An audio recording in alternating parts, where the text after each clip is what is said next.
What happens when a powerful CEO walks into his own bank, disguised as an ordinary customer, only to discover a hidden corruption scheme unfolding right under his nose?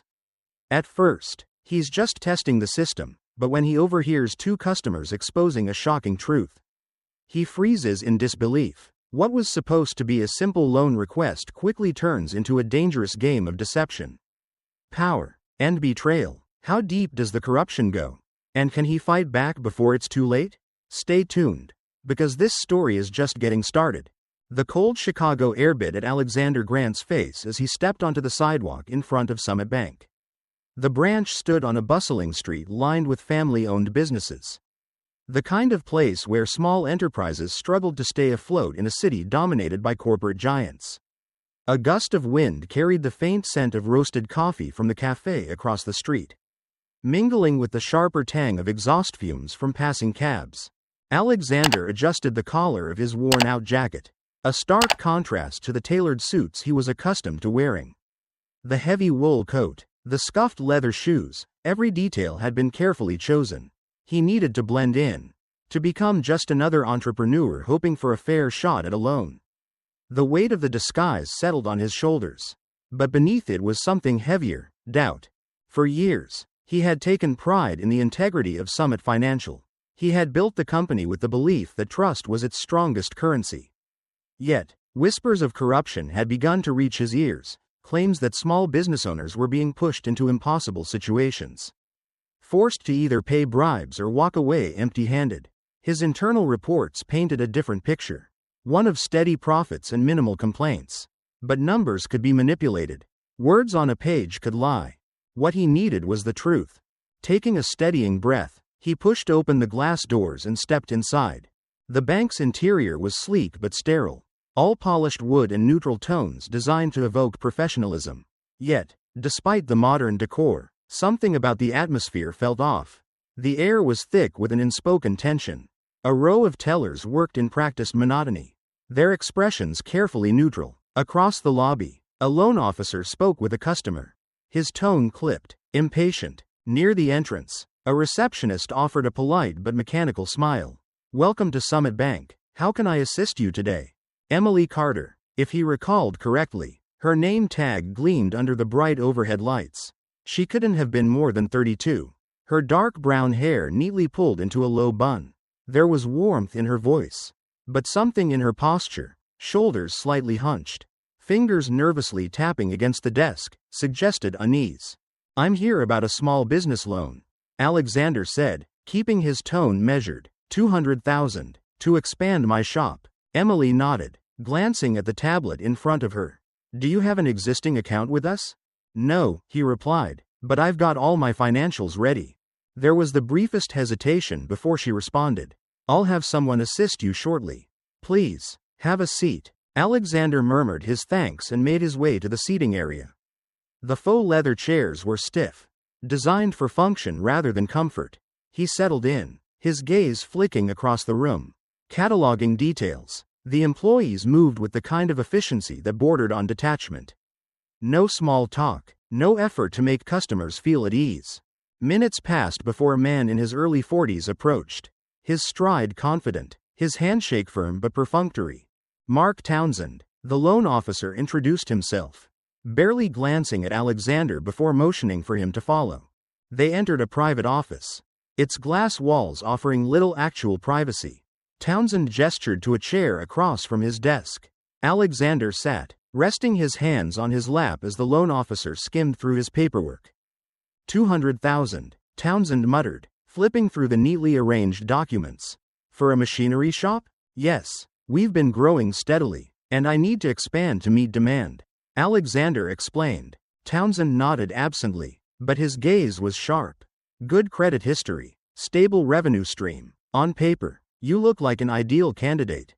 "That's what I thought." Townsend closed the folder with a measured sigh. "But, there's always a but, isn't there?" Alexander leaned forward slightly. "What's the issue?" "Collateral." Townsend tapped a finger against the desk. "For a loan of this size, we require more substantial assets. You'd need to put up additional property or liquid assets to cover the risk." "My financials meet your lending criteria," Alexander pointed out, and my revenue projections support repayment. That may be, Townsend said, but lending isn't just about numbers. It's about relationships. It helps when we have someone vouching for you. A beat of silence stretched between them. The implication was clear. Someone like? Alexander prompted. Townsend offered an easy smile. The kind that didn't reach his eyes. Well, there are ways to make the process smoother. Clients who, how should I put this, understand how things work tend to have a better experience. Alexander felt a flicker of something cold settle in his stomach. He'd been in enough boardrooms, seen enough negotiations, to recognize what Townsend was suggesting. I see, he said carefully. And how exactly does someone understand how things work? Townsend shrugged. Sometimes, a little incentive helps move things along. 5% of the loan amount, paid up front, tends to resolve a lot of issues. A bribe. Alexander kept his expression neutral, but his pulse quickened. He had expected to find irregularities, perhaps bureaucratic inefficiencies, but this was outright corruption. I'll have to think about it, he said smoothly. Rising from his seat, Townsend inclined his head, as if the conversation had been nothing more than routine business. Take your time. Alexander stepped out of the office, his mind churning. Then, a voice behind him caught his attention. I had everything they asked for. Good credit, solid history, plenty of cash flow. Still got denied, because you didn't pay the extra 5%. Another man replied bitterly. I had to. No choice. Either pay or watch my business go under. Alexander's breath stilled. His bank, his company, his name, tied to a system that preyed on small business owners, forcing them to choose between bribery and failure. The weight of that realization pressed against his chest. Something was deeply, fundamentally wrong. Alexander remained seated, his mind racing through the conversation he had just had with Mark Townsend. The casual ease with which Townsend had suggested a bribe wasn't the most shocking part. It was the fact that it had clearly become standard practice. He had built Summit Financial with the belief that integrity was its backbone. Yet here, in one of its branches, corruption thrived like an open secret. As he mulled over his next move, the glass door to a private office swung open. A man emerged, dressed in an immaculately pressed suit, his posture radiating confidence. Richard Hale. The name was familiar to Alexander from internal reports, long tenure, strong performance metrics, never a red flag against him. Yet, the moment Hale stepped onto the floor, it became obvious that he was more than just a competent bank manager. He was in command. Hale's presence changed the air in the room. Employees stiffened slightly, stealing quick glances in his direction as he walked past. He shook hands with a man in an expensive coat, exchanging pleasantries in a voice that carried an air of exclusivity.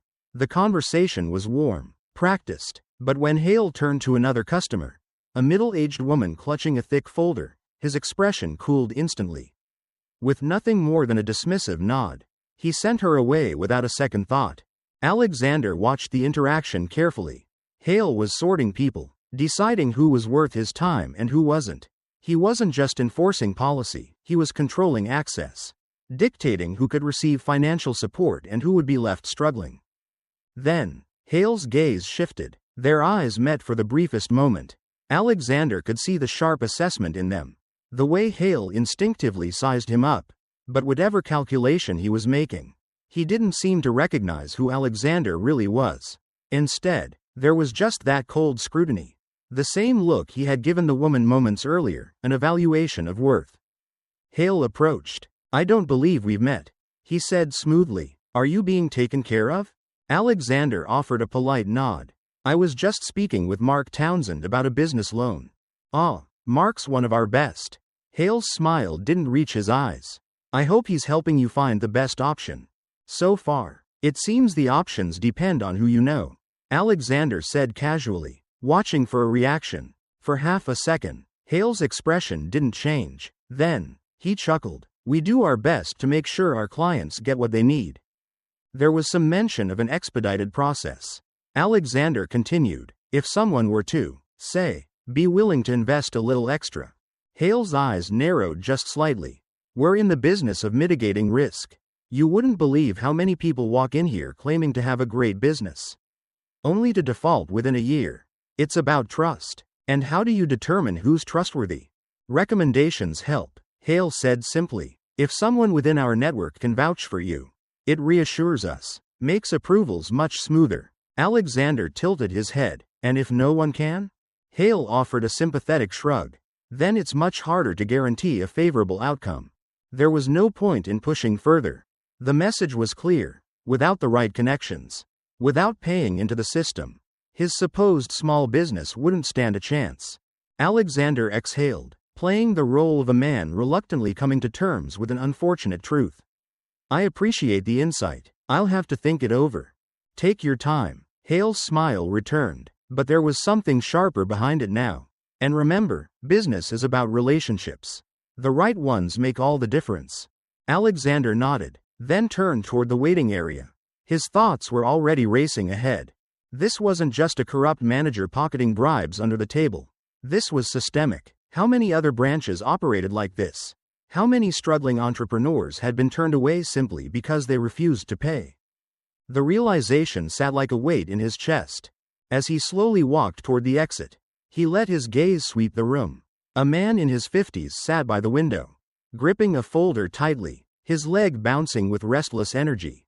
When a banker approached, the man shook his head, muttered something under his breath, and got up to leave. Another customer, younger, handed an envelope to a bank teller.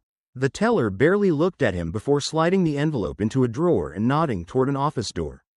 Emily Carter, still stationed at the front desk, caught sight of Alexander and quickly looked away, her hands tightening around the edge of her desk. It wasn't just Richard Hale. It wasn't just Mark Townsend. This was a machine, well-oiled, operating in plain sight. Alexander clenched his jaw, trying to steady his pulse. He needed to take this slow, gather evidence, figure out just how deep this went. Then, just as he reached the exit, something caught his attention. A bank employee emerged from a back office, a stack of documents in his hands. He moved swiftly, purposefully, heading straight for a machine tucked in the corner of the room. A shredder. The worker fed the pages into the slot, glancing around as the documents disappeared in a flurry of thin, curling strips. Alexander's heart picked up speed. There, on the top page just before it vanished, he caught a glimpse of a company logo. A law firm. Why was a legal document being destroyed in the middle of the workday? What was being covered up? The late afternoon chill had begun to settle over Chicago as Alexander stepped out of the bank and onto the busy sidewalk. His mind raced with everything he had just witnessed. Bribes, manipulation, and a carefully controlled system designed to funnel money in the right direction, away from those who truly needed it. He needed to clear his head, to step back before making his next move. A few doors down from the bank, he spotted a quiet cafe tucked between a dry cleaner and a small bookstore. The warm glow from inside contrasted sharply with the cold outside. He pushed open the door, the scent of freshly brewed coffee meeting him as he found a corner seat near the window. He ordered a black coffee. Nothing fancy, just enough to keep him alert. As he waited, he pulled out his phone and opened a blank note, listing the details he couldn't afford to forget. Loan officers making arbitrary decisions. Envelopes exchanged discreetly. Richard Hale controlling loan approvals. Documents shredded in broad daylight. The last point gnawed at him. Destroying paperwork wasn't standard procedure. At least not in the middle of a workday where anyone could see it. Whatever had been on those pages, someone wanted it gone. A waitress set his coffee down, and he murmured a thanks before taking a sip. He had to be careful. If this was a full-blown corruption network, rushing in could make things worse. He needed an inside source, someone who wasn't part of the game but had seen enough to understand it. Emily Carter. She had been nervous, hesitant, the way her eyes darted away when he left. The tension in her shoulders, it wasn't just the pressure of a high-stress job. It was fear. She knew something. He set his cup down. Mind made up, he would return to the bank. But this time, not as a customer. The next time Emily looked up from her desk, it was nearly noon, and Alexander was standing in front of her again. Her polite customer service expression faltered for just a second before she forced the smile back into place. "Back so soon?" she asked. Her voice controlled. "Had some follow-up questions." Alexander said smoothly. He leaned in slightly, lowering his voice. About the loan process. She hesitated but nodded, glancing quickly toward the offices in the back before turning her attention back to him.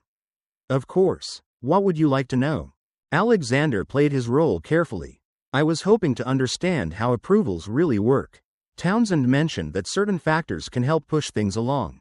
I guess I'm trying to figure out if it's even worth applying. Emily swallowed, her fingers tightening around the edge of the desk. That depends. On what? She looked past him, scanning the lobby as if to make sure no one was listening. Then, she spoke quietly, almost to herself. Some people walk in and get what they need without an issue. Others, no matter how strong their application is, it's never enough. Alexander's pulse quickened. How do they decide who qualifies? Emily exhaled slowly, eyes flickering toward the manager's office. It's not about numbers. Not really. It's about who you know and what you're willing to do. Before she could say more, a voice cut through the air. Emily. The sound of her name snapped her upright. Mark Townsend stood a few feet away, his expression unreadable but his tone sharp.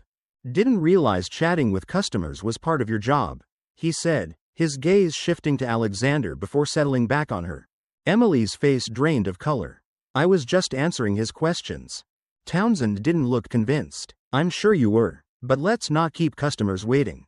Yeah? Emily nodded quickly. Of course. Townsend lingered a second longer before walking away, his steps slow, deliberate. Alexander turned back to her, lowering his voice. You're scared of him. Her hands trembled slightly as she reached for a pen, as if distracting herself. I should get back to work. I can help you, he said gently. She looked up, something like sadness in her expression. You don't understand. No one can. And with that, she turned her focus back to her computer. The conversation over, Alexander let out a slow breath. Stepping back, someone had silenced her. Whether it was Townsend, Hale, or someone higher up, she knew what happened to people who spoke too much. He left the bank for the second time that day, but not before noticing something at the far end of the lobby. A man had just walked in, middle-aged, slightly disheveled, gripping a thick envelope in his hand. He scanned the room cautiously before making his way to Mark Townsend's desk. Alexander stopped just outside the glass doors. Watching through the reflection, Townsend took the envelope without looking at the man, slipping it into his desk drawer with practiced ease. There it was. Proof. Not whispered complaints or assumptions, but something tangible. This wasn't just policy manipulation. It was bribery in its rawest form. Back at the Summit Financial headquarters, Alexander settled into his office. The Chicago skyline stretching beyond the floor-to-ceiling windows. The city lights flickered against the evening sky, but his mind was fixed elsewhere. He had spent the entire drive back replaying what he had seen, Mark Townsend pocketing an envelope. Emily Carter's fear, Richard Hale's calculated control over who received loans and who didn't. Now, he needed proof. He turned to his desktop and logged into the company's internal database. Navigating through layers of financial reports and loan approval records. A few keystrokes later, he was staring at the numbers for the Chicago branch. The first anomaly jumped out immediately. Loan approvals had dropped 35% compared to the previous year, despite an increase in applications. Yet, revenue from fees had skyrocketed. Processing fees, administrative costs, penalty fees. Each category had seen an unexplained surge. Customers weren't receiving loans, but they were still paying heavily to try. Then came the second red flag. Several new companies had received substantial loans, some in the range of hundreds of thousands. But when Alexander searched for more details, there was almost nothing. No significant revenue history. No clear business operations. These weren't established businesses. They were shells. And then there was the final, most troubling discovery. Longtime clients, business owners with solid credit histories, had been denied loans without clear reasons. In some cases, the rejection letters cited vague, risk concerns. Others simply had their applications stalled indefinitely. Alexander leaned back, exhaling slowly. This wasn't just incompetence or bad policy. This was deliberate. Money was being funneled, and real businesses were being squeezed out of the system. He needed to hear from someone who had been affected firsthand. David Mitchell came to mind. Alexander remembered the man's name from old client reports. He owned a well-established construction supply store and had been a reliable Summit customer for over a decade. If someone like him had been denied a loan, there had to be a reason. He picked up the phone and dialed the number listed in David's file. The line rang twice before a gruff voice answered. Mitchell's Building Supplies. David Mitchell? Alexander asked. Who's asking? My name is Alex Carter, he said, using the alias he had given at the bank. I'm looking into loan denials at Summit Bank. I think you might have run into some trouble with them. There was a pause on the other end. Then, a heavy sigh. Yeah, David said, you could say that. An hour later, Alexander pulled up outside a warehouse-like store on the city's outskirts. The place was dimly lit, but inside, rows of lumber, concrete mix, and industrial tools lined the shelves.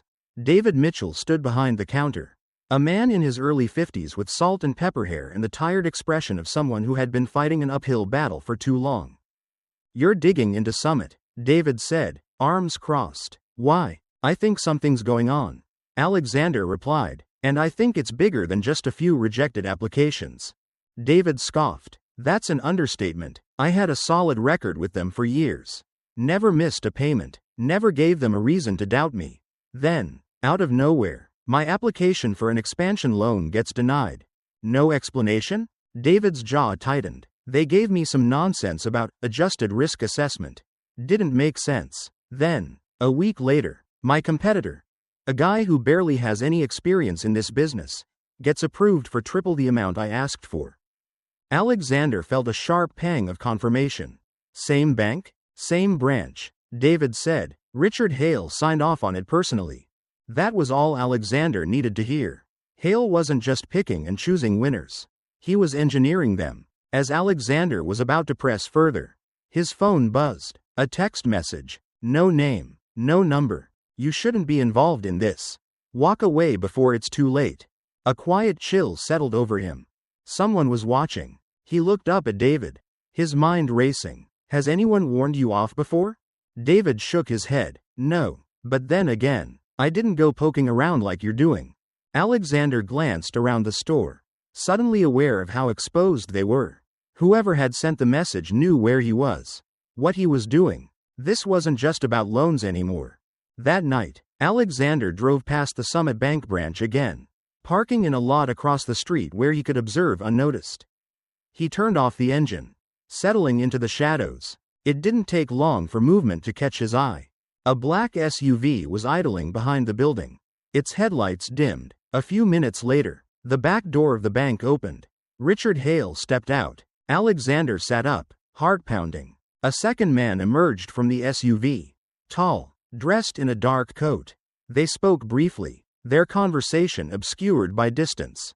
But Alexander could see the way Hale glanced around nervously before handing something over, a thin, rectangular envelope. Cash. It had to be. Alexander grabbed his phone, zooming in as much as the lens allowed.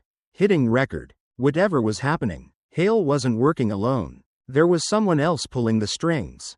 Alexander sat in his office long after the rest of the executive floor had emptied out for the night. The city lights stretched endlessly beyond the glass windows. But he barely noticed. His laptop screen flickered in front of him, replaying the grainy video he had taken the night before. Richard Hale handing over an envelope to the man from the SUV. The angle wasn't great, and the audio was useless. But the image itself was enough.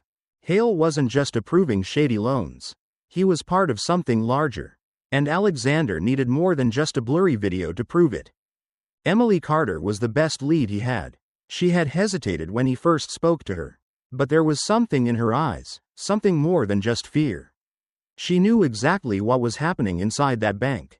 And if she had any shred of decency left, she'd want to stop it too.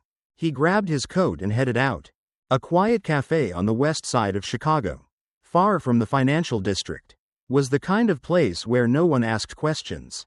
The hum of soft jazz filled the space, and the air smelled of burnt espresso and old wood. Emily was already there, sitting in a corner booth with her hands wrapped around a cup of tea. She looked up when he approached, and for a moment, uncertainty flickered across her face. I shouldn't be here, she said the moment he sat down.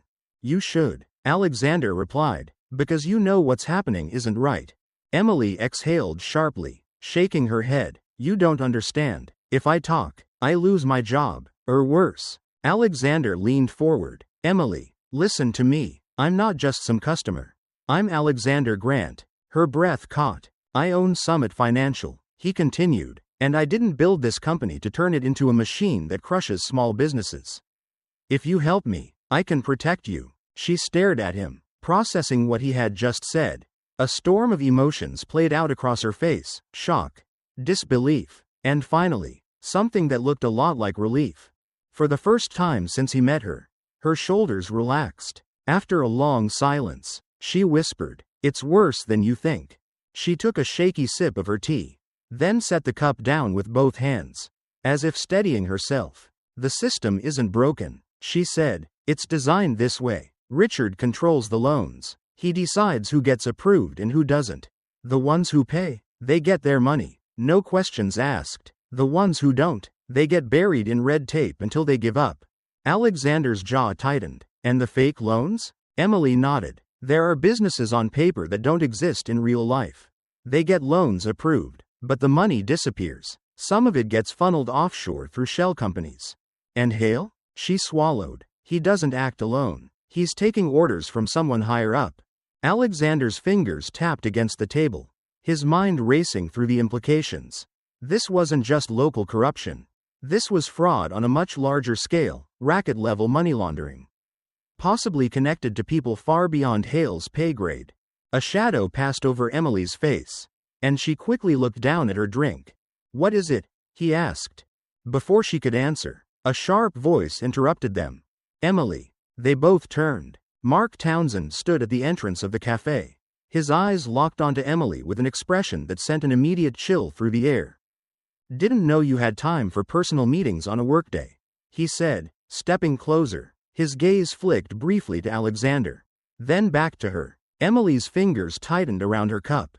"It's my break." Townsend smiled, but it was anything but friendly. "Just making sure you're not getting distracted." She swallowed hard. "I should go." Alexander could feel the tension radiating from her. Townsend wasn't just watching her, he was controlling her. "Emily," Alexander said quietly, "you don't have to." But she was already standing, grabbing her coat with shaky hands. "I'm sorry," she muttered before hurrying past Townsend and out the door. Townsend lingered for a second, then looked at Alexander. His smile widened just enough to show teeth. "You seem like a smart guy," he said. "Might be best if you left things alone." Then he walked away. Alexander watched him go, anger burning in his chest. Emily was right. This wasn't just about Richard Hale. There was an entire system in place to keep people silent. He dropped a few bills on the table and stepped outside, inhaling the crisp night air, trying to think. Then, a voice came from the shadows. "You're in deeper than you think." Alexander turned. A man in his 50s, tall with graying hair, stood a few feet away. He wore a dark coat, his hands buried in his pockets. There was something wary, almost haunted, in his expression. "Who are you?" Alexander asked. The man hesitated, then said, "James Calloway." The name meant nothing to Alexander. "I used to work for Summit Financial," Calloway continued, "internal audit team, until I started asking the wrong questions." Alexander narrowed his eyes. "You're saying you were fired?" "Pushed out," Calloway said, "before I could finish an investigation into some questionable loans. Loans that were being approved for businesses that didn't exist." "Sound familiar?" Alexander's stomach clenched. "I don't have much time," Calloway said, glancing around, "but I have something you'll want to see." He reached into his coat pocket and pulled out a thick envelope. "These are records I managed to keep before they locked me out. Proof that some of those loans were being funneled offshore. You're not just dealing with a corrupt branch manager, Mr. Grant." Alexander took the envelope, heart pounding. "Who's really behind it?" Calloway shook his head. "That's what got me fired. Every time I got close to an answer, someone shut the door, and I have a feeling they're going to try to shut you down, too." Alexander tightened his grip on the envelope. Before he could say anything else, Calloway took a step back. "Be careful," he warned. "You're playing a game you don't even know the rules to." Then he turned and disappeared into the night. Alexander stood there for a long moment, the weight of the envelope heavy in his hands. Emily was scared. Calloway had been silenced. And Richard Hale? He was just a piece of something much bigger. This was about power. Richard Hale sat alone in his office, the heavy blinds drawn shut against the glow of the city outside. His fingers drummed absently on his desk as he listened to the voice on the other end of the phone, his jaw tightening with every word. Someone had been poking around where they shouldn't. Someone who wasn't supposed to know how things really worked. He had assumed it was just another disgruntled client, another business owner too naive to understand the reality of the game. But now, whispers were reaching him. Talk of an outsider asking too many questions. A man watching from the shadows. It wasn't until one of his security guys mentioned the same customer had been at the bank more than once, talking to the wrong people, that it clicked. Alexander Grant. Richard hadn't recognized him at first. But now, looking back, he could see it. The sharp gaze, the measured words, the way he had tested every response. And now, James Calloway had come out of hiding. That was a problem. He glanced at the burner phone sitting on his desk, then picked it up and dialed. When the call was answered, he spoke without preamble. "We have a situation." The man on the other end was silent for a moment before responding. "Define situation." "Someone's getting too close. He's already made contact with Calloway." Another pause. Then, the voice came back, calm and detached. And, Richard said, gripping the phone tighter, "I need it handled." A low chuckle. "Consider it done." Richard hung up and exhaled, rolling his shoulders. The first rule of survival in this business was simple: cut off the loose ends before they unraveled everything. Alexander Grant had no idea what he was walking into. Alexander sat at his desk. The envelope from James Calloway spread out before him. The moment he had opened it, he knew this was bigger than he had anticipated. Loan documents, wire transfers, financial statements. On the surface, it all looked normal, just stacks of approvals and transaction records. But the names of the borrowers, some of them didn't exist. A construction firm in Atlanta that had supposedly received a 7-figure loan had no listed employees. A tech startup out of Miami had no website, no registered office, nothing but a bank account that had been emptied within days of the loan being deposited. The money was being moved through multiple accounts, then disappearing across international borders. And then he saw a name that made his stomach drop. One of the companies receiving these fraudulent loans had direct ties to a member of the Summit Financial Executive Board. This wasn't just about Richard Hale. This was corruption at the highest level. The realization hit him like a punch to the gut. He had assumed he was dealing with a rogue manager, maybe a few bad actors skimming off the top. But this was different. This was organized, systematic, and it was clear they would do anything to keep it buried. Alexander shut the folder, rubbing his temple. He needed to move carefully. He had to decide who he could trust, how to bring this forward without exposing himself before he was ready. Lost in thought, he almost didn't notice the faint reflection in the glass of his office window. A blur of motion outside. Instinct kicked in a second too late. A screech of tires, the roar of an engine. Alexander turned just as a black sedan barreled toward him, headlights blinding. His body reacted before his mind did. He dove sideways, hitting the pavement hard as the car missed him by inches. The wind from its passing whipped against his face. He barely caught a glimpse of the driver, masked. A brief flicker of eyes meeting his through the windshield, before the car sped off, disappearing into the night. For a moment, all he could hear was his own ragged breathing. Then the weight of what had just happened settled over him. This wasn't a warning anymore. They had just tried to kill him. His hands were still shaking when he reached for his phone. He needed to find Calloway. But when he arrived at the rundown apartment where James had been staying, the door was already ajar. A sick feeling settled in Alexander's gut as he pushed it open. The place had been ransacked. Papers were scattered across the floor. A chair was overturned. The lamp beside it shattered. The smell of stale coffee and something metallic lingered in the air. And then he saw it. Written across the bathroom mirror in bold, jagged letters was a message in deep red lipstick. Stop before it's too late. Calloway was gone. Alexander's fingers clenched into fists. This wasn't just about covering their tracks anymore. This was about eliminating threats. And now, he was one of them. Alexander sat in the dim glow of his office, staring at the files spread across his desk. The city lights outside cast long shadows against the glass. But the real darkness wasn't out there, it was inside the company he had spent decades building. James Calloway had vanished. Someone had tried to kill him. Emily Carter was being watched. This was no longer just a financial investigation. Someone was making sure that anyone who got too close to the truth disappeared. He pulled up his email, hesitating before drafting a message to Emily. "Are you safe?" A minute passed, then another. No response. He checked the time. Nearly midnight. It was late, but something told him she wasn't asleep. He leaned back in his chair, rubbing his temples. He had already taken precautions, changing his routes, limiting his communications, but he needed more than just defensive measures. He needed to go on the offensive. First, he had to find James. The only person who might still have a lead was Emily, and if she was in danger. He had no time to waste. He grabbed his coat and headed for the door. The moment he stepped into the underground parking garage, a flicker of movement caught his eye.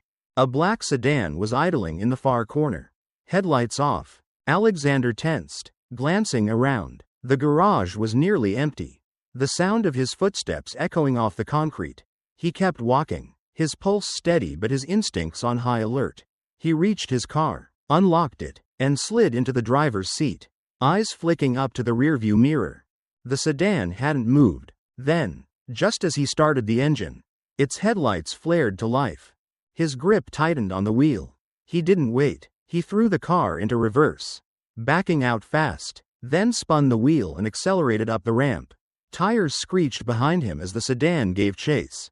He took the first turn onto the main road, weaving through the sparse late-night traffic. The other car stayed close, never pulling alongside, just tailing him, watching, waiting. He pushed the speed limit, hoping to lose them in the maze of city streets. But they didn't break formation. Then, suddenly, the sedan turned off at an intersection, disappearing into the night. Alexander exhaled, forcing himself to slow down. They weren't trying to kill him, not yet. They were sending a message. He needed reinforcements. Michael Harper's office was buried inside a high-rise in the Loop, the kind of place where the lights never fully went out. The reception area was empty at this hour. But Michael was awake, pacing in his office with a cup of coffee in one hand and a phone pressed to his ear. When Alexander knocked, Michael glanced up, said something short to whoever was on the line, and hung up. "You look like hell," Michael said, waving him inside. "Been a rough couple of days." Michael set down his coffee and crossed his arms. "I assume you're not here for legal advice on estate planning." Alexander pulled the folder from inside his coat and slid it across the desk. "I need you to look at this." Michael opened it, flipping through the documents. At first, his expression was unreadable. Then, his brow furrowed, and he let out a slow breath. "Where did you get this?" "Calloway." Michael looked up sharply. "Calloway? He's alive?" "For now," Alexander said grimly. "But he's missing. Someone took him, or worse." Michael tapped a page in the file. "This is bigger than Hale." "I figured." "No," Michael said, shaking his head. "I mean, much bigger. Look at this." He flipped to a section highlighting one of the offshore accounts used to funnel the money. "This company, Blackthorn Holdings, has direct ties to Elliot Grayson." Alexander felt his stomach drop. Grayson, senior vice president of Summit Financial, one of the most powerful men in the company.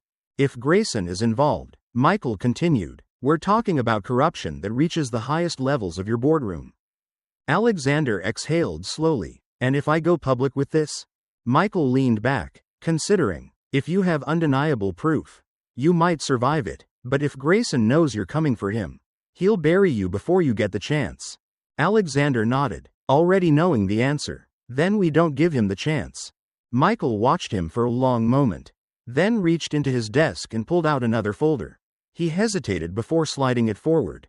"You're not the first person to uncover something like this." Alexander frowned, opening the folder. Inside were old reports, names he didn't recognize, except for one. 10 years ago, someone else had started looking into Summit Financial's loan practices. A compliance officer. He had compiled evidence. He had prepared to go public. And then he had disappeared.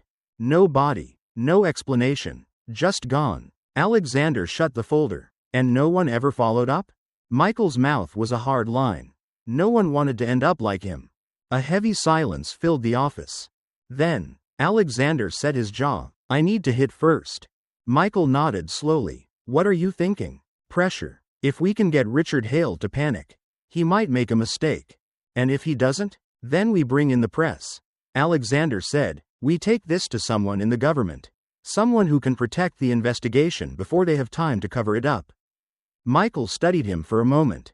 Then exhaled. All right, but you need to be ready. The moment we push, they'll push back harder. Alexander's phone buzzed. He glanced at the screen. A text. Emily Carter is missing. His blood turned ice cold. He looked up at Michael. We're out of time. The night air was sharp against Alexander's skin as he stepped out of Michael Harper's office. The city stretched out before him, restless and unbothered, but his world had just shifted. What started as a corporate investigation had turned into something far more dangerous. He had expected pushback, maybe legal threats, but not death, not murder. His phone vibrated in his pocket. He pulled it out, glancing at the unknown number. A moment of hesitation, then he answered. A voice, low and emotionless. You're in too deep, Grant. This is your last warning. Alexander felt his grip tighten around the phone. Who is this? You don't need to know. But you need to listen. If you don't want to end up like Calloway, walk away. His breath caught. What did you do to him? A soft chuckle. He made the same mistake you're making right now. The call ended. For a long moment, Alexander stood frozen, his pulse pounding in his ears. He turned, looking over his shoulder, scanning the streets. Was someone watching him right now? He had felt the pressure closing in. But this was different. This wasn't just intimidation anymore. This was a promise. The next morning, his worst fears were confirmed. James Calloway's name was all over the news. Former Summit Financial employee dies in tragic car accident. The articles were all the same. James had been driving late at night when his car veered off the road and slammed into a barrier. The police ruled it as an accident. No foul play. Case closed. Alexander knew better. Calloway had been silenced. He ran a hand down his face, forcing himself to think. If they had killed James, then they wouldn't stop there. Emily was already being watched. Michael was now involved. And if they couldn't take Alexander out physically, they would find another way to destroy him. He had to move before they did. Richard Hale was waiting for him. The Summit Bank branch was quiet. The morning rush already passed. Employees moved like clockwork, their motions precise, their smiles forced. When Alexander walked in, heads turned. He strode straight to the receptionist's desk. I need to see Richard Hale. Emily wasn't there today. Instead, a young man in a pressed suit glanced up, uncertainty flickering across his face. Do you have an appointment, sir? He'll want to see me, Alexander said, his voice even. A pause. Then the man picked up the phone, murmuring something. Minutes later, Alexander was being led through the glass doors into Hale's office. Richard was seated behind his desk, perfectly composed. He didn't stand, didn't offer a handshake, just tilted his head slightly, studying Alexander with an amused smirk. Well, if it isn't our most curious customer, Richard said. To what do I owe the pleasure? Alexander didn't sit. Calloway is dead, he said flatly. Richard blinked, then let out a quiet sigh. Terrible accident. Alexander ignored the bait. He was murdered, and we both know why. Richard leaned back in his chair. Do we? Alexander placed his hands on the desk, leaning in. You've been running this operation for years. Approving fake loans, moving money through shell companies, taking orders from people above you. His voice dropped lower. But now you have a problem. Because I know everything. For the first time, something flickered in Richard's expression. A crack in the carefully constructed mask. Alexander pressed forward. You think killing Calloway will stop this? It won't. I have copies of the documents. I know about the offshore accounts. And I know about Elliot Grayson. That did it. Richard's smirk vanished. His fingers tapped once against the desk before stilling. You're making a mistake, he said, his voice softer now. You don't understand the game you're playing. Alexander straightened. Then explain it to me. Richard exhaled through his nose, shaking his head. You think exposing me will fix anything? You think taking me down will change how the world works? You tell me. Richard studied him for a long moment. Then he chuckled, but there was no humor in it. People like Grayson don't lose. Grant, people like you? You're a nuisance, an inconvenience, but in the end, you're replaceable. Alexander let the words sink in. Then he turned and walked out. He had what he needed. They were scared. That was why they had killed Calloway. That was why Richard had finally slipped. They knew he was getting close. But he didn't realize just how close, until the police were waiting for him outside.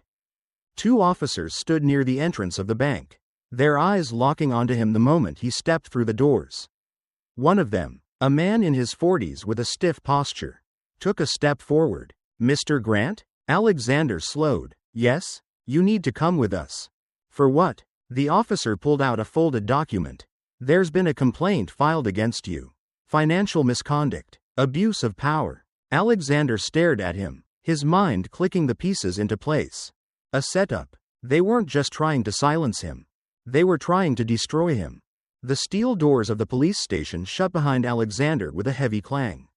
But the real weight pressing down on him wasn't the building, it was the trap closing in.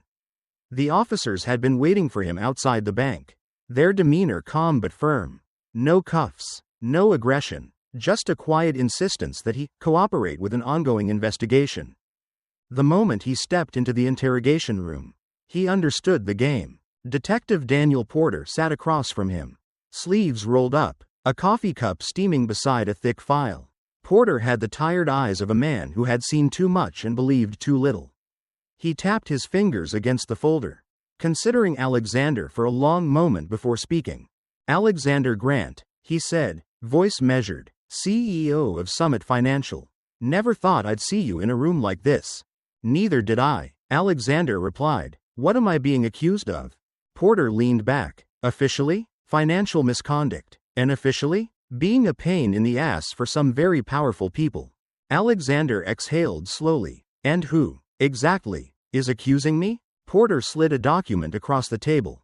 A formal complaint. No signature. No identifiable source. Just a vague but damning claim that Alexander had manipulated loan approvals for personal gain.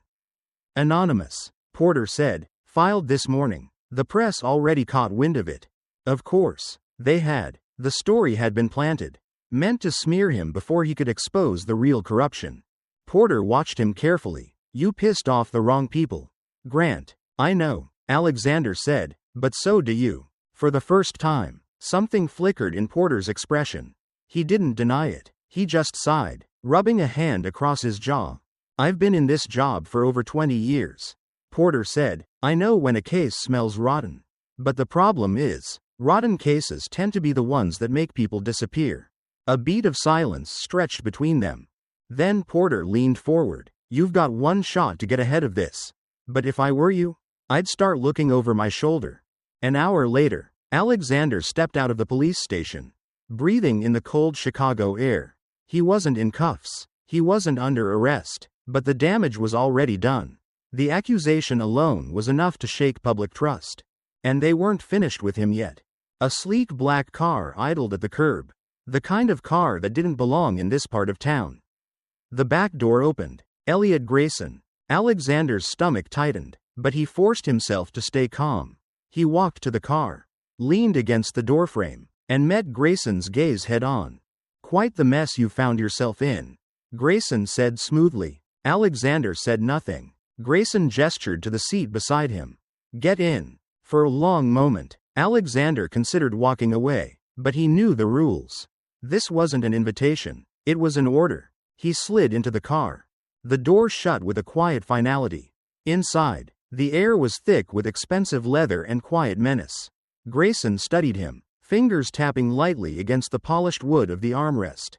You've made a lot of noise, Alexander, Grayson said, and noise attracts attention. That's the point, Alexander said. Grayson smirked. You're ambitious. I respect that, but you don't seem to understand the game you're playing. Enlighten me. Grayson exhaled, as if speaking to a child who refused to listen. There are systems in place. Systems that have existed long before you came along. People like Richard Hale? They're small time. Replaceable. But what we've built. His voice dropped lower. That's untouchable. Alexander's hands curled into fists. Then why are you here? If I'm so insignificant, why go through all this trouble? Grayson chuckled. Because I'm giving you a choice. He tilted his head slightly. 10 million, 20, 50, name a number, and it's yours. All you have to do is walk away. The offer hung between them, suffocating in its simplicity. Alexander's jaw clenched. And if I don't? Grayson's smile didn't fade. Then you'll lose everything. The words weren't a threat. They were a certainty. The car slowed to a stop outside Alexander's office building. Grayson didn't move. Think about it, he said, but not for too long. Alexander stepped out, slamming the door behind him. The car glided away, disappearing into the traffic. He had made his choice. But the moment he entered his office, he realized the next attack had already begun. His assistant met him at the door, pale and shaken. Sir, you need to see this. She handed him a tablet. The headlines were already flooding in. Scandal at Summit Financial. CEO Alexander Grant under investigation for loan fraud. Exclusive. Documents reveal Grant's past involvement in shady loan approvals. Alexander scanned the article, his stomach twisting. The documents attached were old, doctored to twist the truth. It didn't matter that they were misleading. It didn't matter that they were lies. The damage was done, and someone inside his own company had helped leak them. The city loomed outside Alexander's office window. But his world had shrunk to the chaos unraveling within Summit Financial. His phone had been ringing non-stop since the news broke. Shareholders demanded explanations. The board was in an uproar. The press painted him as a fraud. And somewhere in the background of it all, Elliot Grayson was pulling the strings, tightening the noose around his neck. Alexander had spent years controlling narratives, managing crises, and outmaneuvering opponents. But this time, he wasn't just fighting for his career, he was fighting for survival. Then the call came. An unfamiliar number. He almost ignored it, but something told him to answer. Grant, he said, a woman's voice, low, steady, laced with something he couldn't quite place. It's been a long time. Alexander frowned. Who is this? Sophia Langley. His mind clicked into place. Sophia Langley, former investigative journalist. Relentless when it came to exposing financial corruption. 10 years ago, she had been one of the best. Then, without warning, she disappeared from the industry. I hear you found yourself in a war. She continued, and I think it's time we compared battle plans. Alexander hesitated. Why now? A pause. Then, because we're after the same enemy. 20 minutes later, they met in a dimly lit bar on the outskirts of the Loop. The kind of place where people minded their own business. Sophia sat in a booth, sipping a whiskey neat. She hadn't changed much. Sharp eyes, controlled movements, the aura of someone who had seen too much and trusted too little. Grayson ruined my career, she said without preamble. I was working a story. Money laundering, corporate fraud, offshore accounts, the same patterns you're seeing now. The deeper I dug, the more people started disappearing. Then, just when I was close to exposing it, my sources vanished. My editor killed the piece. And suddenly, I was radioactive. Alexander studied her. So, you walked away? She scoffed. No, I was forced out, blacklisted. No paper would touch me. She leaned forward. But I never stopped digging. And what did you find? Sophia set her glass down. 10 years ago, there was another investigation into Summit Financial. Someone inside the company tried to blow the whistle. Alexander's stomach clenched. Michael Harper told me about that. Sophia nodded. What he didn't tell you is who led that investigation. Alexander's breath caught. My father, she said. The words hung between them, heavy and undeniable. Alexander exhaled. Calloway? She shook her head. No, my father was the original investigator. Calloway picked up the pieces years later. But by then, it was too late. She met his gaze. They killed him. Grant. They covered it up, just like they did with Calloway. The weight of it all pressed against him. How deep does this go? He asked. Sophia gave him a grim smile. You already know the answer. They were quiet for a long moment. Then, Alexander straightened. If we're going to take Grayson down, We need to shift the battlefield. Sophia raised an eyebrow. What do you have in mind? We flip the narrative, Alexander said. Right now, he's in control. The media is on his side. The board is panicking. We need to hit back where it hurts, public perception and internal loyalty. Sophia nodded slowly. And how do you suggest we do that? We make Hale crack, Alexander said. Sophia smirked. I like where this is going. The next morning, Richard Hale sat in his office, fingers drumming against his desk. The storm around Summit Financial was getting worse. And for the first time, he wasn't sure if he'd make it out unscathed. Then his phone buzzed. A message from an unknown number. We need to talk, now. Richard's jaw clenched. He knew exactly who it was. Minutes later, Alexander Grant walked into his office. Expression unreadable. Hale didn't bother with pleasantries. I don't know what you think you're doing. But you. Alexander threw a folder onto his desk.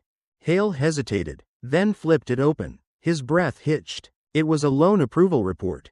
A fake one. The numbers were wrong. The signatures forged, but it looked real enough. If this document went public, it wouldn't just implicate him. It would make him the scapegoat. You think you can scare me with this? Hale scoffed. Alexander leaned in. I don't need to scare you. I just need you to start thinking about your options. Hale's face darkened. You don't know what you're up against. Neither do you. Alexander countered. You think Grayson's going to protect you when this falls apart?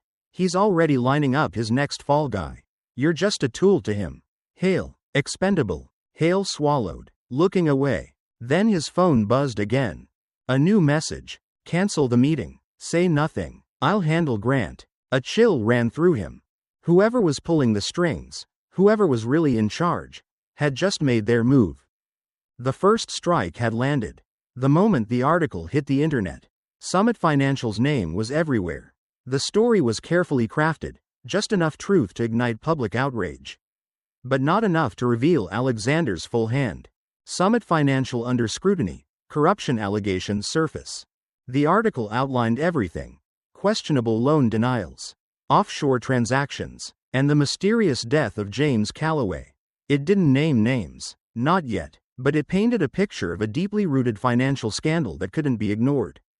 It was the first crack in the dam. Alexander sat in his office, watching the story spread like wildfire. News anchors dissected every word. Investors demanded answers. Board members panicked. And just as expected, Elliot Grayson was forced to make a public statement. A press conference was scheduled within hours. Sophia sat across from Alexander, her laptop open, fingers flying across the keyboard. He'll deny everything, she said without looking up. Call it a smear campaign. Say the company is cooperating fully with authorities. Maybe even throw in a promise to investigate internally. She smirked. It's the corporate equivalent of pleading the fifth. Alexander exhaled. Then we have to make sure someone inside Summit starts talking. And that someone was Richard Hale. The bait had been set. Alexander had let slip, through carefully placed whispers, that he was in possession of a document directly linking Hale to the money laundering scheme. It wasn't true, yet, but it didn't need to be. All it needed to do was make Richard panic. And panic. He did. By midday, Sophia had tracked him making multiple calls, each one growing more frantic. He was trying to reach someone, likely Grayson, but getting nowhere. He's unraveling, Sophia muttered, listening to the recording of his latest voicemail. Call me back. Damn it, we have a problem. Alexander leaned forward. We push harder. Sophia nodded, already typing out an update to their media contacts. Another leak, another breadcrumb for reporters to chase. Then something unexpected happened. The press conference started, and Elliot Grayson did exactly as predicted, calm, composed, completely dismissive of the allegations. But just as he was about to wrap up, a reporter interrupted. Mr. Grayson, do you have any comment on the recent claims that Summit Financial deliberately denied loans to manipulate market conditions? The room went still. Grayson barely faltered. Those allegations are completely unfounded. But sources suggest there may be direct involvement from senior executives. Do you deny that Richard Hale, for example, was approving fraudulent loans? Grayson's jaw tightened. It was subtle, but Sophia caught it immediately. He wasn't expecting that, she murmured. Alexander watched as Grayson forced a smile. I won't comment on speculation. Summit Financial has always operated with integrity, and any claims to the contrary are baseless. The press conference ended abruptly. Alexander leaned back, fingers steepled. That was our opening. Sophia's phone buzzed. She checked the screen, then grinned. And here comes our rat. Richard Hale wanted to meet. They chose neutral ground, an upscale restaurant with private booths and high walls. The kind of place where powerful men made quiet deals. Hale arrived late, sweat beading on his forehead despite the cool air. He scanned the room before slipping into the booth across from Alexander. His usual smug confidence was gone. You screwed me, he hissed. Alexander didn't blink. No, Richard. Grayson screwed you. He left you out to dry. Hale's fingers drummed nervously on the table. I don't know what you think you have. I don't think. Alexander interrupted. I know. Offshore accounts. Shell companies. The whole operation. Hale paled. I had nothing to do with that. Alexander tilted his head. Then why are you here? Silence. Sophia, seated a few booths away, casually checked her phone, monitoring their surroundings. If Hale was willing to make a deal, they needed to get him to talk, on record. I need guarantees, Hale finally said. You're in no position for guarantees. Alexander countered. I can give you names. Hale pressed. Real names, not just Grayson, the people above him. That caught Alexander off guard. There's more? Hale nodded. Grayson isn't the top of the chain. There's someone else, someone bigger. He lowered his voice. But if I talk, I need protection. Sophia glanced up from her phone. This is it, she murmured. Then Hale's phone vibrated on the table. He glanced at the screen, and the blood drained from his face. Alexander watched as Hale's hands trembled slightly before he silenced the call. He was about to speak when the phone vibrated again. Another call. Then a text popped up.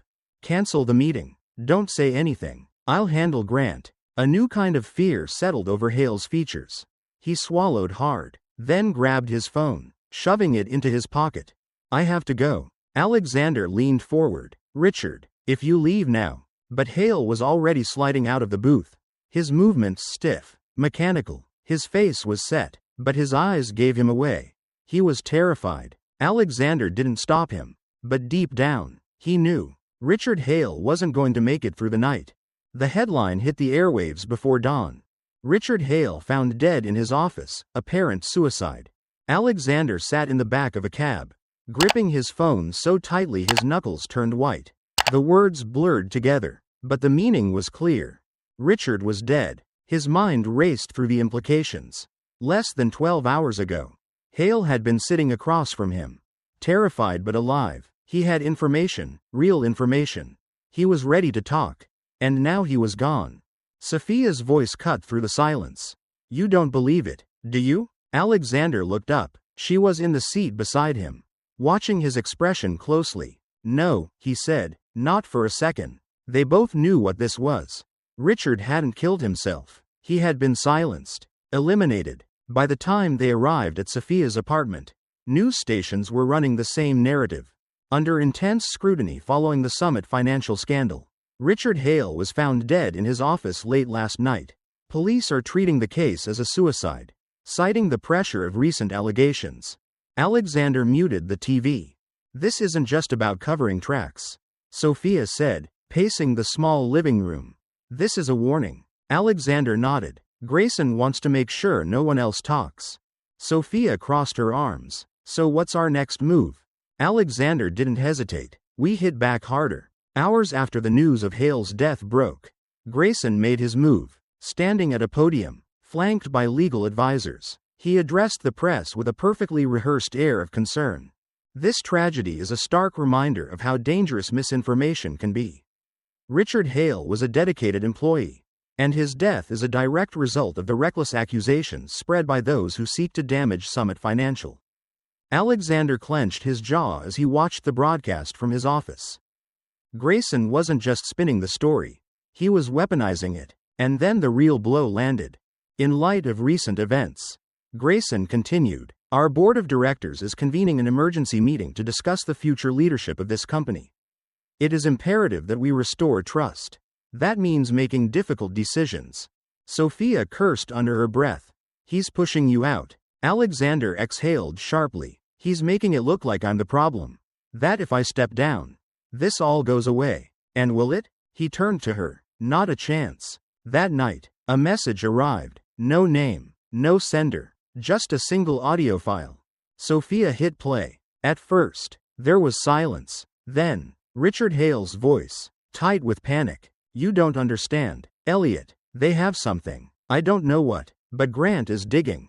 Grayson's response was calm, almost bored. Then stop him. I can't. It's too late. I need. A pause. Then Grayson's voice, colder than Alexander had ever heard it.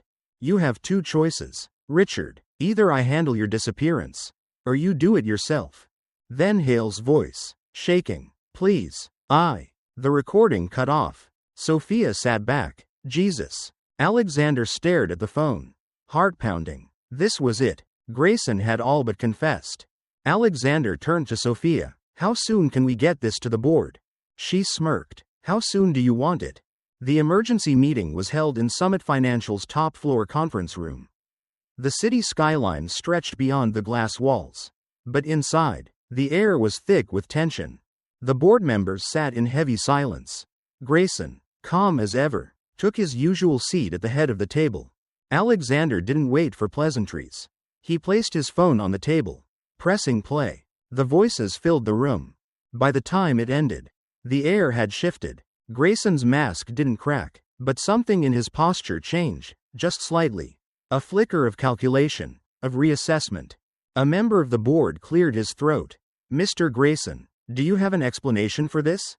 Grayson leaned back, exhaling slowly. And then, for the first time, he smiled. Because he wasn't panicking. He was prepared. The atmosphere in the boardroom was suffocating. The air felt thick, charged with tension, as the senior members of Summit Financial sat around the long mahogany table. Some whispered among themselves, exchanging uncertain glances, while others stared straight ahead, their expressions unreadable. Alexander stood at the head of the room, his phone resting on the table. The recording, had just played in full silence. Richard Hale's terrified voice, Grayson's cold threats. It should have been enough to bury him. And yet, Grayson sat there, utterly unfazed. Slowly, he leaned back in his chair, adjusting his cuffs with the same meticulous precision he always carried himself with. Then, he smiled. You know, he mused, his voice smooth as ever. I expected something more impressive. Grant, a secret recording? Really? How predictable. Alexander didn't respond. He knew better than to take the bait. Grayson exhaled as if deeply disappointed. It's unfortunate what happened to Richard Hale. But let's not forget the real tragedy here. He turned to the board, his expression grave. We've all seen how dangerous misinformation can be. But this is a new level of desperation. He reached for a tablet in front of him and tapped the screen. Across the room, a large display flickered to life. The moment Alexander saw the email on the screen, his blood ran cold. From Alexander Grant to Richard Hale. Subject: urgent meeting. No more delays. Richard, we both know what needs to happen. You have two choices. Either you take care of this yourself, or I'll make sure you're handled. This ends tonight. A murmur rippled through the room. As that, one board member's voice wavered. Yes, Grayson said, nodding solemnly. That's an email Richard Hale received the night before his tragic end. He looked at Alexander, feigning disappointment. You wanted to frame me? It seems you were the one who drove him to his death. Alexander's jaw clenched. That's fake. Grayson sighed. Of course you'd say that. I never sent that email. Grayson folded his hands. Then tell me, Grant, why did multiple media outlets receive it this morning? The room erupted in hushed conversations. Several board members exchanged worried glances. Alexander's mind raced. He knew exactly what was happening. Grayson had forged the email, planted it, and leaked it before this meeting even began. He had turned the tables. It didn't matter that the email was fake. The perception was what mattered. One of the board members, an older woman with sharp blue eyes, cleared her throat. This is a very serious accusation. Grayson nodded. And I wouldn't bring it forward if I didn't have full confidence in its authenticity. That's why I propose an immediate review of Grant's leadership. Summit Financial cannot afford to be led by a man who manipulates his way to power." A few heads nodded in agreement. Sophia, standing against the far wall, whispered under her breath, "He's good." Alexander knew she was right. Grayson had just made this a battle of narratives. And if there was one thing he excelled at, it was controlling the narrative. For the first time since stepping into this room, Alexander felt something close to real concern. Then the doors to the boardroom swung open. Every head turned as Emily Carter stepped inside. She looked nervous but determined. Her hands trembled slightly as she clutched a folder. Security had tried to stop her at the front desk, but Sophia had pulled strings to get her inside. Grayson's smile flickered, just for a second. "Miss Carter," he said smoothly, recovering, "I'm afraid this is a closed. I have something to say." Emily interrupted. She turned to Alexander. "Mr. Grant, I have proof." Alexander's heartbeat quickened. "Proof of what?" She lifted the folder. "Everything." The room went silent. Emily took a shaky breath. "I work in the records department at Summit Bank's Chicago branch. I've seen the transactions, the fake loan approvals, the offshore wire transfers. Richard Hale was involved, yes, but he wasn't the one in charge." She met Grayson's eyes. "It was you." Grayson let out a short laugh. "This is absurd." Emily ignored him, setting the folder on the table. Inside are financial statements showing unauthorized payments to offshore accounts linked to shell corporations. These transactions were processed through special approvals, all signed off by Elliot Grayson. Several board members leaned in to inspect the documents. The room filled with murmurs again. But this time, the tone had shifted. Grayson's jaw tightened. "This proves nothing. Anyone can forge paperwork." Emily's voice wavered, but she stood her ground. "There's more." She pulled out another document. "This is an internal email from Richard Hale. He was instructed to erase all transaction records related to those accounts. The order came directly from your office, Mr. Grayson." Grayson's hand curled into a fist. Alexander saw it. The first real crack. The weight of the evidence settled over the room. A senior board member, an older man with gray hair and glasses, cleared his throat. "This is significant." Another nodded. "If true, this implicates Grayson at a level that goes far beyond mere negligence." Grayson leaned forward, hands flat on the table. His mask was still in place, but Alexander could see the gears turning in his mind. He was calculating his next move. Then, in an eerily calm voice, he spoke. "I suggest we take a recess." But before anyone could respond, Alexander pressed the final advantage. "No recess," he said, voice steady. "A vote." Grayson turned to him, eyes dark. "You don't have the authority to." "The board does." Alexander interrupted. "And I think they've heard enough." For the first time in the entire battle, Grayson hesitated. Alexander turned to the room. "All those in favor of immediately suspending Elliot Grayson pending a full investigation, raise your hands." 1, 2, 4, 7. One by one, hands went up. And just like that, the tide turned. Grayson sat motionless, his face a carefully crafted mask. But Alexander knew, this wasn't over. Grayson had played his final move, but Alexander had just checkmated him. The walls were closing in. Grayson sat alone in his private office, staring at the city skyline as the sun dipped below the horizon. The board had turned against him. His carefully constructed empire was crumbling. And yet, as he picked up his phone and dialed a number, his hands were steady. A voice answered on the second ring. "Is it time?" Grayson exhaled. "Prepare the jet." A short pause. Then, "Understood." He ended the call and glanced at his reflection in the glass. He wouldn't go down like Richard Hale. He wouldn't wait to be dragged out of his office in handcuffs. There was always an escape route, and he intended to take it. Sophia tapped furiously on her laptop, scrolling through flight records. "He's going to run." Alexander paced behind her. "Where?" "He has a jet stationed at a private hangar outside the city. If he gets there before the authorities do, he's gone." Alexander grabbed his phone and called Michael Harper. "Grayson's making a move. We need to intercept." "I'll call it in," Michael said. "FBI's been waiting for the green light." Time was slipping away. Sophia's screen refreshed. "He just ordered a car. Black Mercedes." Leaving the building now. Alexander clenched his jaw. Then we need to move. The black Mercedes sped down the freeway, weaving between lanes with practiced ease. Grayson sat in the back, watching the city blur past. He was calm, composed, until he spotted the flashing blue and red lights ahead. His driver hesitated. "Sir, keep going." The driver gritted his teeth and pressed the accelerator. The car shot forward, but before they could slip past, another set of headlights appeared from the opposite lane. A blockade. Tires screeched. The Mercedes fishtailed, coming to an abrupt stop. Doors flew open. Armed agents surrounded the vehicle. A second later, the driver raised his hands. And Grayson smiled. Two agents yanked the door open, pulling him out. As they cuffed his wrists, he turned his head, locking eyes with Alexander, who had just arrived on the scene. "You think you've won," Grayson said, voice steady. Alexander didn't respond. Grayson smirked. "You've taken down a piece. But the game is still going." He was shoved into the waiting SUV. As the vehicle disappeared down the road, Sophia stepped beside Alexander. "That was too easy." Alexander nodded. He didn't trust it either. Hours later, Alexander returned to his office. Exhaustion pressed against his skull.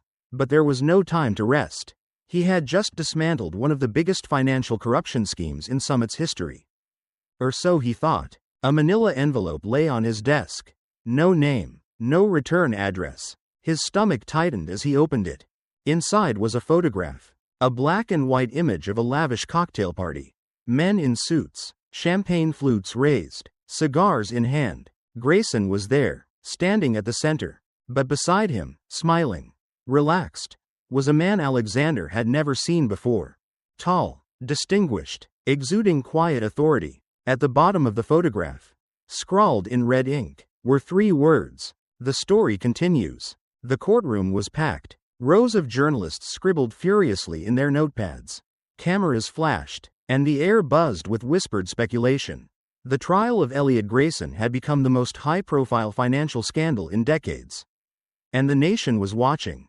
At the front of the room, Grayson sat behind the defendant's table, dressed in a tailored gray suit.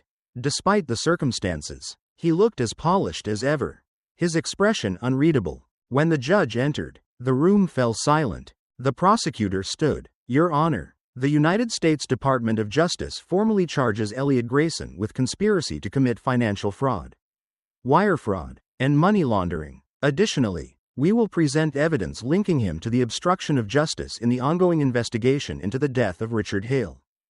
Grayson remained motionless, but Alexander saw the flicker of tension in his jaw. For the first time, he was no longer in control.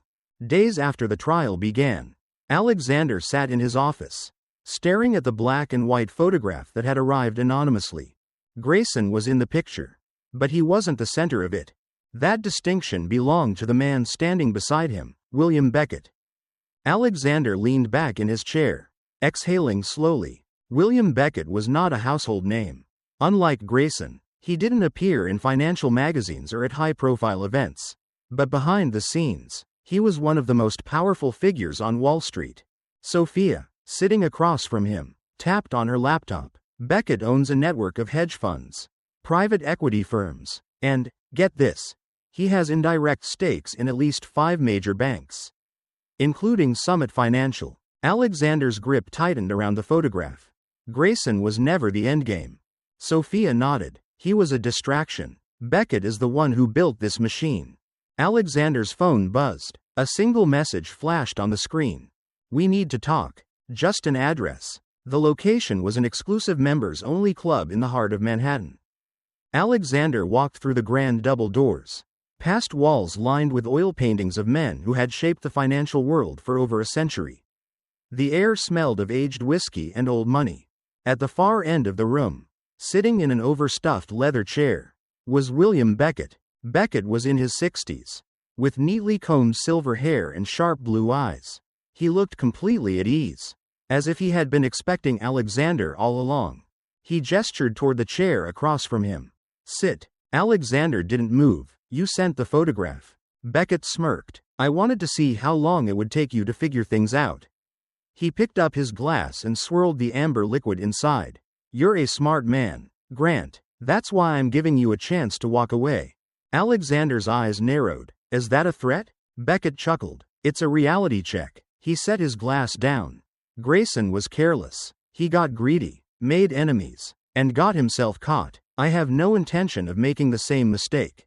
Alexander folded his arms. And yet, here you are, meeting with me. Beckett leaned forward slightly. Because I know you, Grant. You believe in justice, in the idea that if you push hard enough, the truth will prevail. He shook his head. Let me save you some time. You're not fighting one man. You're fighting a system. His voice was calm, almost sympathetic. Summit Financial isn't just a bank. It's part of an ecosystem, an interconnected web of power. What you did to Grayson, it barely scratched the surface. Alexander felt the weight of his words. Beckett's voice lowered. You think you exposed corruption? You barely disrupted it. He took another sip of his drink. I'll be honest with you, Grant. I respect what you've done. But if you go any further, you'll find yourself up against forces that don't play fair. Alexander stared at him. And you want me to back off? Beckett nodded. In exchange for protection, influence, power. He spread his hands. You took down a pawn. I'm offering you a seat at the table. Silence stretched between them. Then, Beckett leaned back, his expression unreadable. Think about it, but don't take too long. You may not get another chance.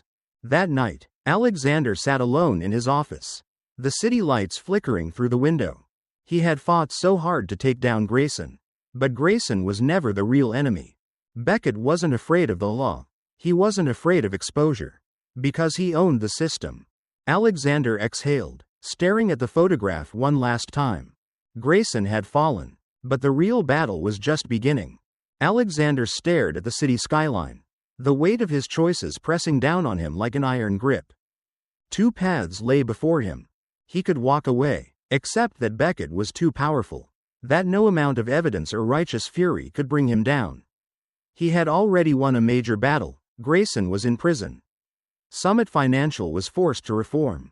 And corruption within the bank had been exposed. But Beckett remained untouchable. Or he could fight, keep pushing, even though the battlefield had changed. Grayson was a criminal, but Beckett was an institution.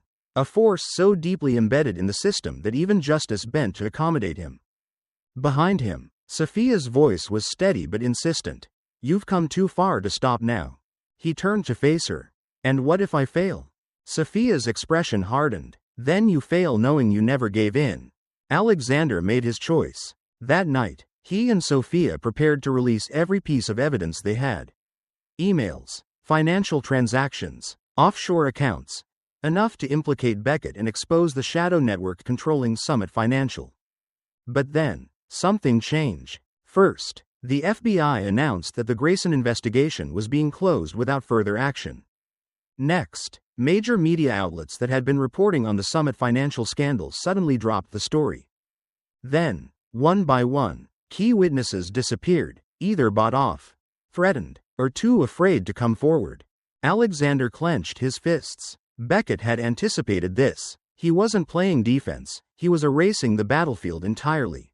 Sophia paced the room. They're shutting everything down, making it like none of this ever happened. Alexander exhaled sharply. That's what people like Beckett do. They don't fight, they rewrite the rules.